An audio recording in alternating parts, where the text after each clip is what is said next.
If not, we will begin.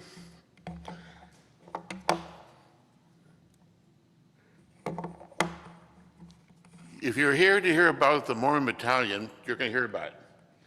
If you're here to hear about apostasy and people who ran away from the true church, you're not going to hear it. Because everybody I talk about firmly believes in their true church that they belong to. And when I was asked to do this assignment by Laura Anderson, not many people knew that not all the Mormon Battalion were Mormon. They thought, stereotype, Mormon Battalion, all LDS. So I titled this Latter-day Aints.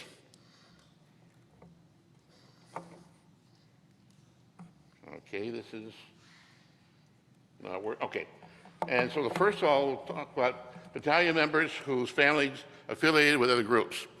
Now, those of you who have been in the church for years know that you have cousins, or your ancestors had cousins who were Jack Mormons or other Restoration members, because it wasn't a matter of unity of family, it was a matter of individual families. So this discussion is going to be about members of the battalion and their families who were members of other groups. One was a Protestant, Hiram Chase Bentley. His wife had a Methodist funeral for him. Strangites, following James Strang. Eleazar Davis was also a member of the Reorganized Church. Simon Dykes comes from a place called Iowa, and he also went with the Restoration group under Strang, and later on with the Whitmerites.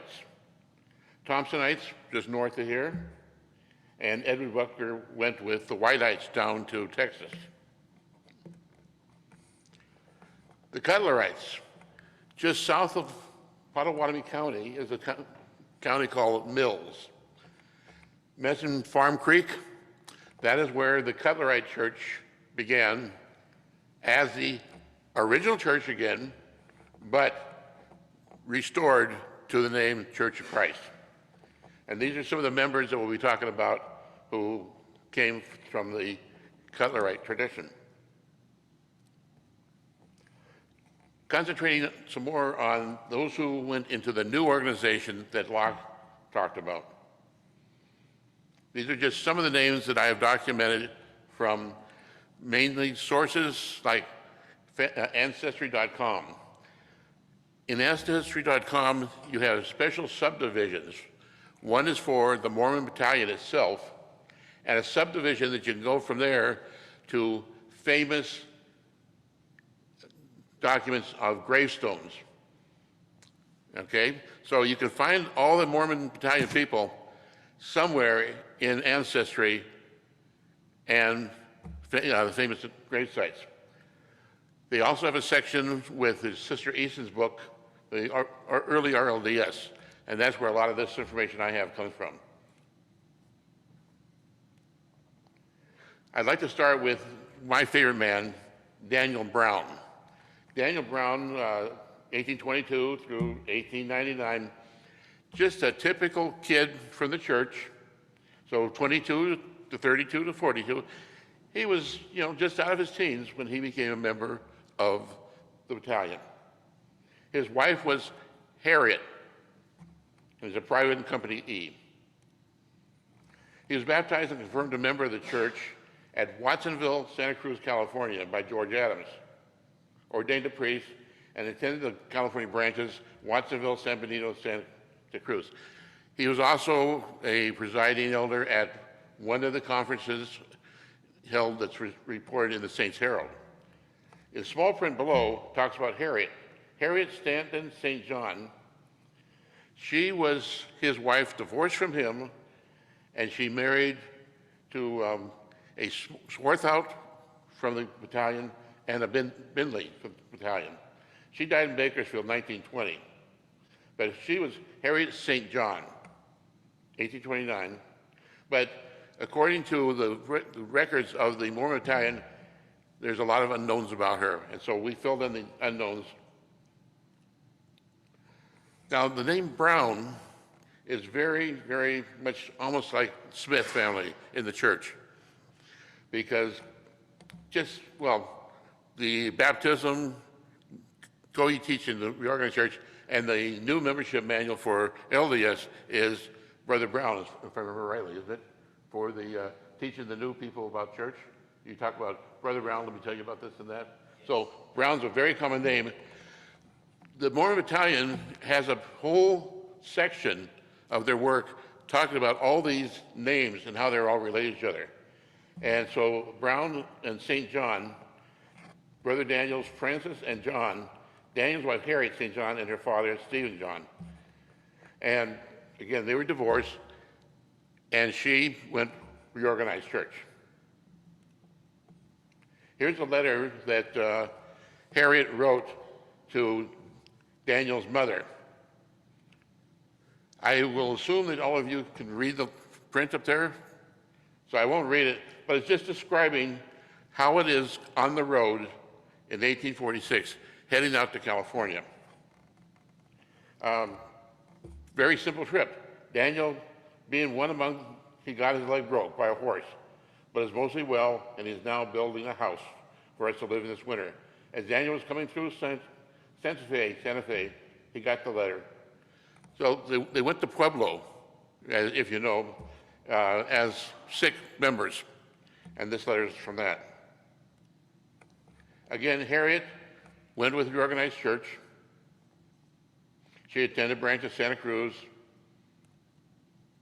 Her dad, Stephen St. John, was a very happy member of the church, and he finally settled in a place called San Bernardino, where you find close to 35 members of the Mormon Battalion coming in 1851 by direction under C.C. Rich and Jefferson Hunt to come down here and Brother Lyman, Apostle Lyman, down to settle and make a corridor between Los Angeles and Salt Lake. So Stephen became an elder in the reorganized church in San Bernardino when it was organized in 1864. This is a section of California called St. John's Grade. If you ever go to San Bernardino or a lot of places in California, you will find cities, areas named after the church. If you go down to St. Pedro Harbor, you'll find Mormon Island. If you go up to Sacramento and go to where the Feather River is, I believe the Feather River is blocked off, you'll find a marker. The Mormon Island is underwater here. So the Mormon Church, very much early settlers of California, and these names are named after them. One of my favorites is Aurora Shumway. His dad and mother joined the church in Kirtland, and Aurora, because he was divorced, was not considered a very good member. But so he joined the Legion and went out to California, and there I am very proud that he was one of the ones that helped raise the flag and build Fort Moore in Los Angeles. I'm from Temple City, Los Angeles County, so that's my hometown. He went up to Oregon and became a sheriff. And the important thing about Aurora that I want to share with you is his sister, Cynthia Parmalee Shumway, if you're an RLDS person, would know her as Pearl Wilde, who wrote a lot of short stories for the church. Very much like Roxy Snow for the LDS. Very loved by the people and very prominent in writing. And Cynthia used to have a peepstone that she picked up in the river down in the other Jackson County that's in eastern Iowa. And she would look in that peepstone and she would see her brother, who was 16 years older than she, because she missed him so terribly, and she could see him in that peepstone. Another girl, part of a family of Sheltons, went with the trip to Pueblo and then up to Salt Lake City. The Crutcher Shelton family, 9 kids, all trekking themselves across the Mormon Trail to Pueblo and then Salt Lake City.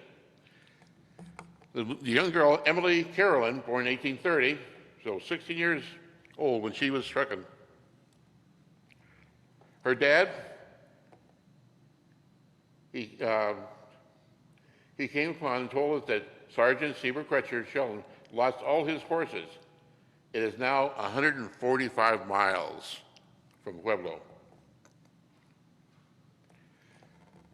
Who was this Carolyn?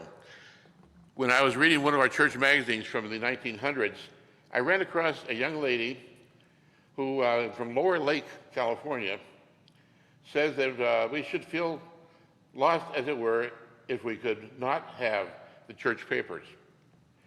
And she talks about how she and her family had crossed the plains with the battalion. Who was this Emily Carolyn Gromelich?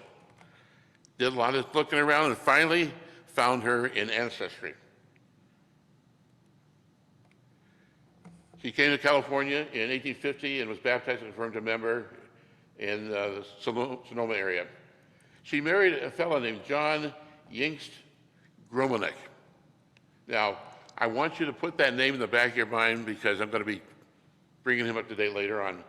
But he was of Prussian parentage and baptized in the church also. Another family of mine is the Garnier family. If you know of the creek that runs by the school here, what's the name of it? Mosquito Creek. The Garnier family had a mill on Mosquito Creek. And David's kids went on the battalion. David, this is a picture of him. And according to the ancestry, all his kids went on the trip, but only 3 of them actually did. Philip was one of them. And then there's John, who was not one of them, but was listed by his dad as one of them. And he settled in a place called, again, San Bernardino. And there, he and his family were very instrumental in running the reorganized church in San Bernardino, California. And there he is. He was a mayor of San Bernardino and also a supervisor. Now, as I said, there are not all LDS Mormons on the trip. And here is Stephen Clark Foster. Stephen Clark Foster was the interpreter and the replacement for Saunders as a physician on the trip. I don't know exactly what church he belonged to because it says in some documents that he wasn't a church member. But he did marry a young lady of the Lugo family, and so I believe he probably became a Catholic. The Lugo family was famous because in '51, when the church was negotiating the sites in San Bernardino, Foster and his brother-in-law, Williams, told the Lugo family, don't do it. And so instead of being on the south side of the San Bernardino Valley, they ended up San Bernardino on the north side of the valley, where all the water was. Just south of here, south of Mills County, you have Fremont County.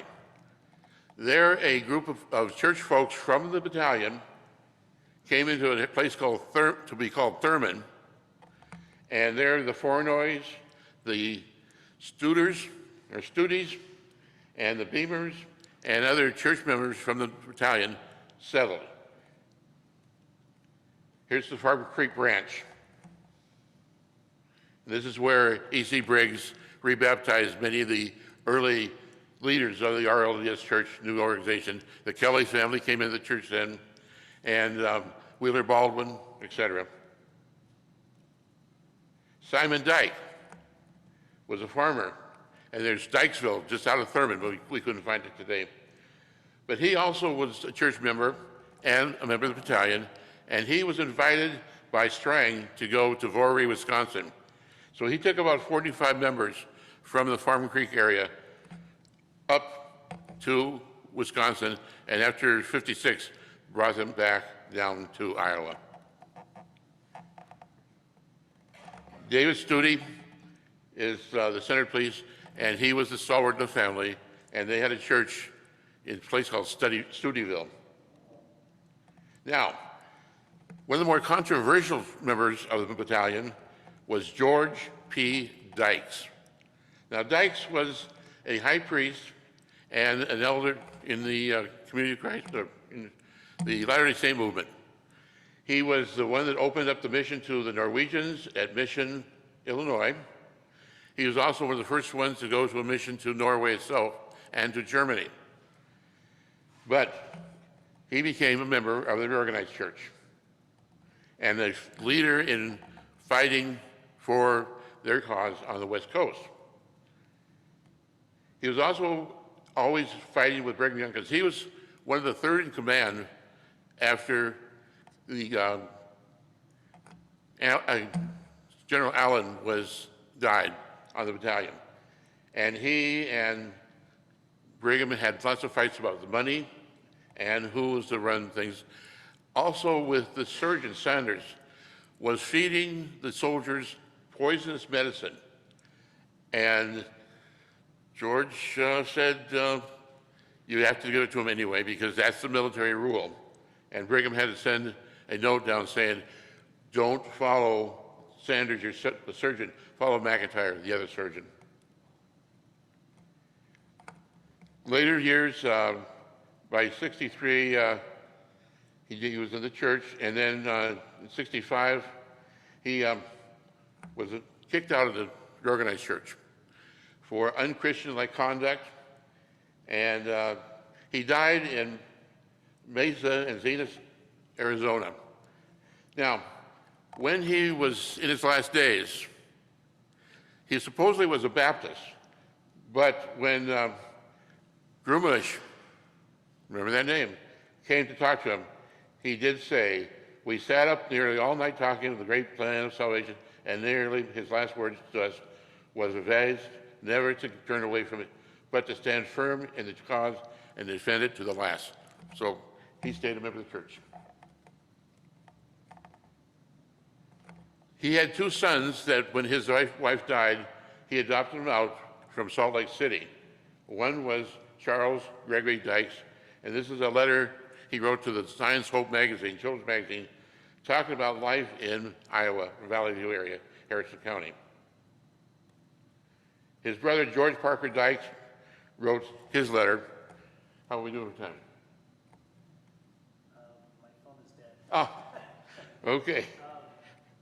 I'm almost... Okay, so you got about 5 minutes. Okay, great. Thank you. Okay, in counterbalance to Dykes, we have Alexander McCord, who was one of his friends during the march. And he was a fourth sergeant, and he always backed up Dykes.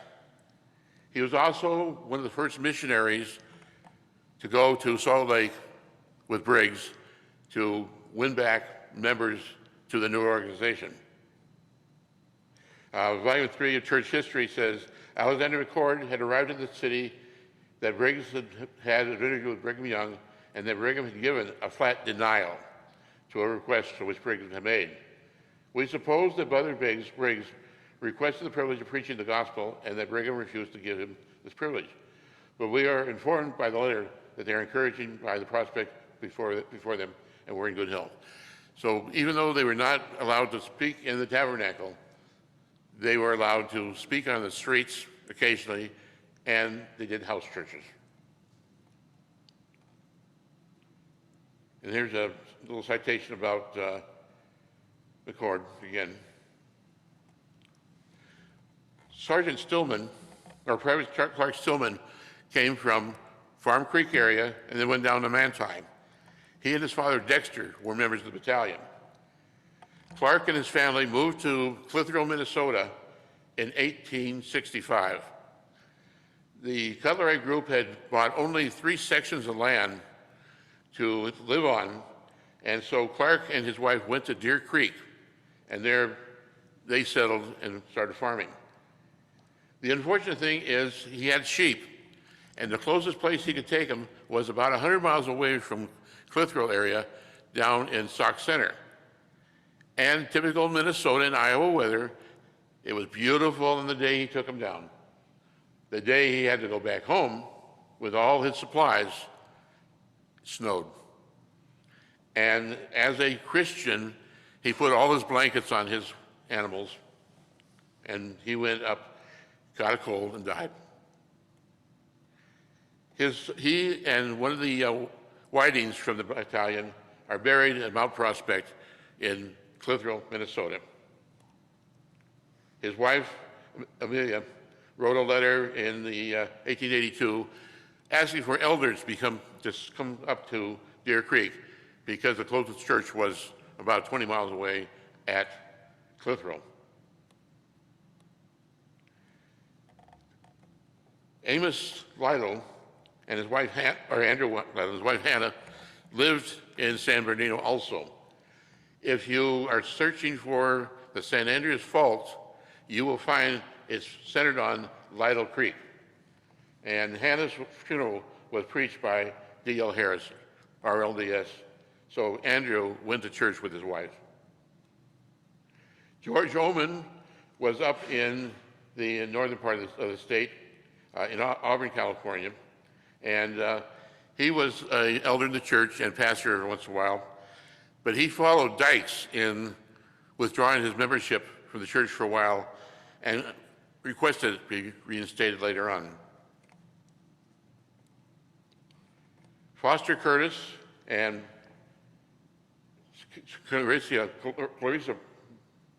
are one of the reasons why I talk about these folks, because these are ancestors of my sister-in-law out in California. Foster Curtis was a member of the battalion. So that's the end of my discussion. Happy birthday, 175 years. And as you might feel, I like to do humor, so I put that cartoon in just for you folks. We call ourselves in Minnesota the land of the frozen chosen. If time is up for questions? Yeah, well, we want to give you a round of applause first. So.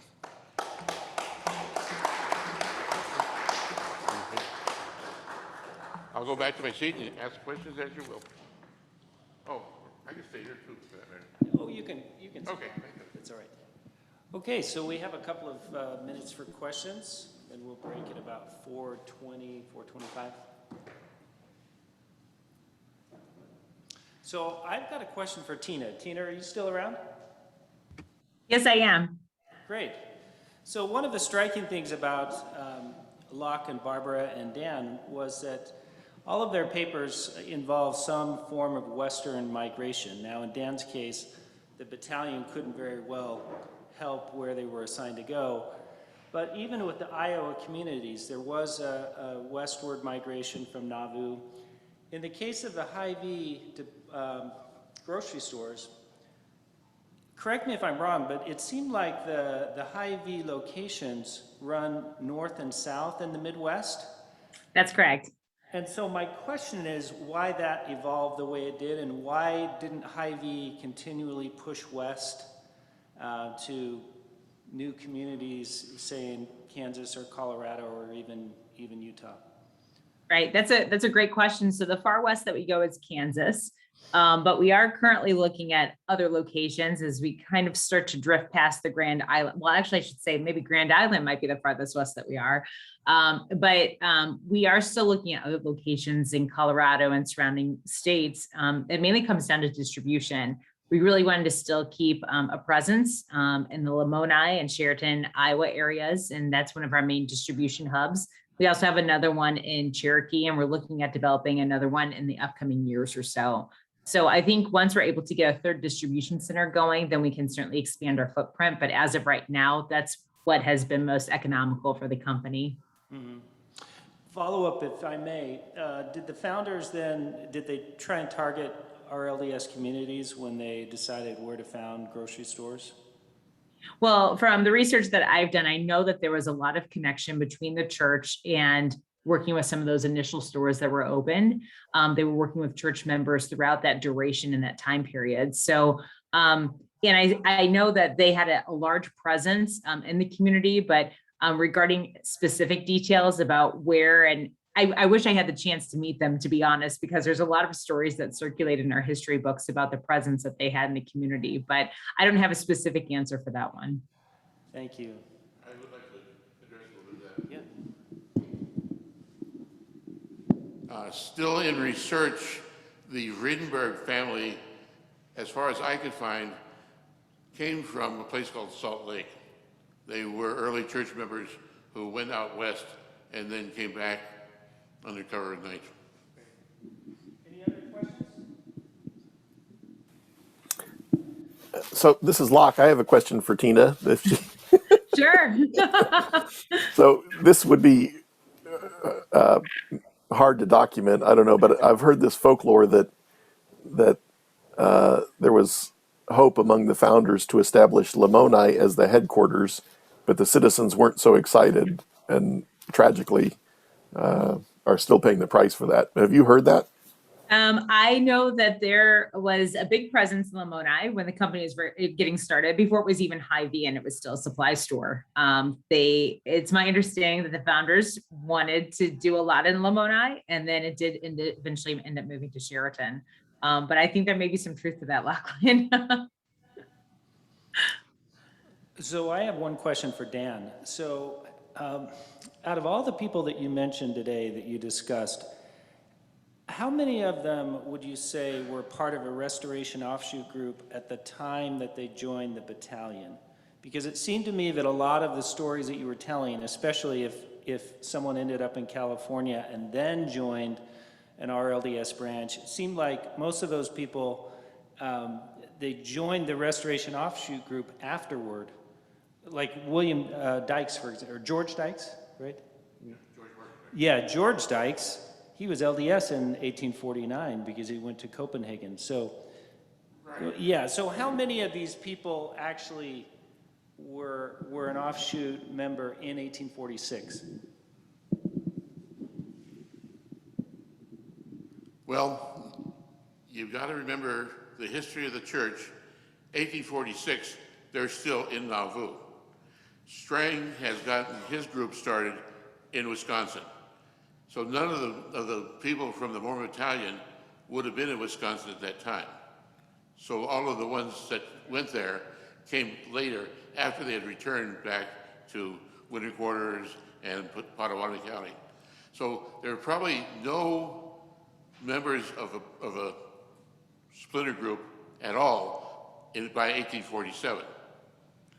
But as they came back home, or as they sat in Utah, in Salt Lake, and saw what they saw, or thought they saw, in the church, the finally announcement of polygamy in 52, and the Adam God worship, pronounced in the tabernacle. They said, wait a second, this is not the church I was baptized into. I am still a member of the original Church of Jesus Christ of Latter-day Saints. And I want to worship the way I want, but they were told, you need to be baptized in 57 during the retrenchment. And a lot of them said, oh, fine, I'm finished, I'm going home. And so that's where a lot of them came in, and a lot of them, their wives, because they thought they were being mistreated as far as money, back in winter quarters, when the husbands came home, they said, well, Brigham didn't give this to me. And they said, fine. The Studi family, the Fournoys, they just went up and just settled there, knowing that they were original church. When Briggs and company came through, they said, oh, fine. You're not polygamous? Fine, we'll go with you. Thank you. Mm-hmm. All right. Dick? Yeah, thank you all for participating. Tina, I just had a question about the founders. Hyde and, how did you pronounce his name? Rydenberg?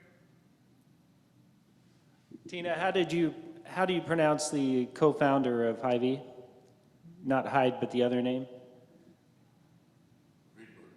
You're muted. Rydenberg? Rydenberg. Could she comment a bit more on the division of interests and the division of personalities, the complementarity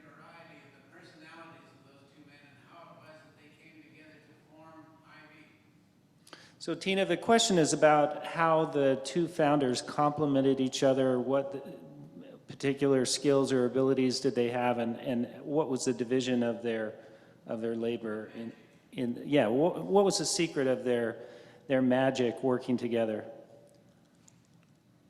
Tina, you're muted. Tina, you're muted. So Tina, we're not able to hear you right now. Sorry about that. Okay, My so apologies. start again if you would. I will, absolutely. So, and yeah, and I apologize because you probably didn't hear me say Friedenberg either, but yeah, so the two men actually came together. One was an employee and the other one was the employer. And that's how they ended up coming together to actually decide that they wanted to form more stores and expand more stores.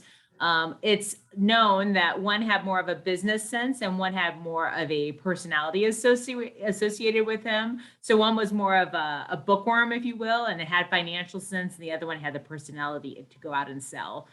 So that's really how the two decided to form, and their personalities, even to this day, are talked about in different from different employees that actually knew some of them. Great, thank you. Well, we'd like to give a round of applause to all the panelists once again. Thanks.